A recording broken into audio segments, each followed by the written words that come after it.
Bonjour Fred, alors qu'est-ce que tu vas nous présenter aujourd'hui?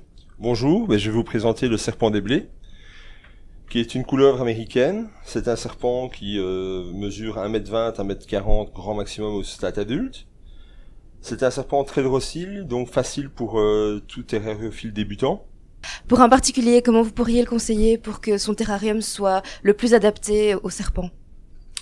Alors, il faut savoir que pour un jeune serpent, bébé de 2-3 mois, moi je conseille de prendre un terrarium de maximum 40-50 cm de long, sur 30 profond. Donc ça sert à rien de prendre directement un grand terrarium? Non, un grand terrarium ne sert à rien. En gros, ça va stresser l'animal. Adulte, l'idéal c'est un 1m/50 pour un voire 2 individus. Mais il faut évoluer son terrarium par rapport à la taille du serpent. D'accord. Et niveau coût, alors ça revient cher? Alors, pour un élaf, on va dire le matériel qu'il faut prévoir, il faut compter plus ou moins 250 € pour un adulte, une centaine, voire 150 € pour un juvénile. Et point de vue administratif, tout le monde peut se procurer ce type de serpent facilement? Alors ce genre de serpent est autorisé à la détention juste par une déclaration communale. Alors la déclaration communale coûte 25 € et est valable pour 10 ans. Donc à savoir que dans 10 ans, à voir quelles seront les lois d'application à ce moment-là. D'accord. Et point de vue reproduction, comment ça se passe?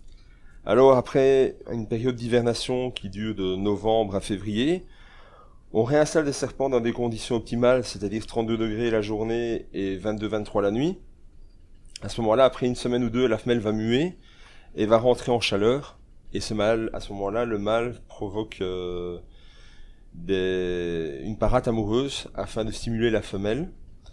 Après un petit mois, celle-ci pondra des œufs qu'il faudra placer en incubateur pendant 2 mois afin d'obtenir des jeunes serpents. Alors ici, tu as mis plusieurs espèces sur la table, c'est toujours la même espèce mais différentes couleurs, c'est ça? Alors, ce sont toujours la même espèce, donc c'est différents coloris et différents stades de croissance. Ici, vous avez une femelle adulte qui a 2 ans et demi. Ici, c'est un jeune qui a 7 mois. Et celui-ci qui en a 2. Alors, il faut savoir que les coloris, il y en a des centaines. À l'origine, le serpent, on va dire, est de couleur brune et rouge. Ici, sur la table, c'est une femelle albino. Ici, c'est un bébé ghost, qui est noir et gris. Et ceci, on appelle ça un diffuse ghost également, qui est un coloris un peu plus particulier et un peu plus récent. Et au niveau de la longévité, ça se passe comment? Alors, un serpent, s'il est bien maintenu, ce genre de serpent dure entre 12 et 16 ans, grand maximum.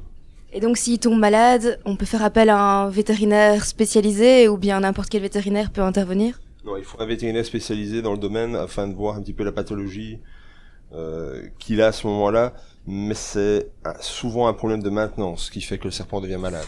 Et bien voilà, c'est ici que s'achève notre reportage sur ces drôles de bêtes. Moi je me suis fait un nouvel ami.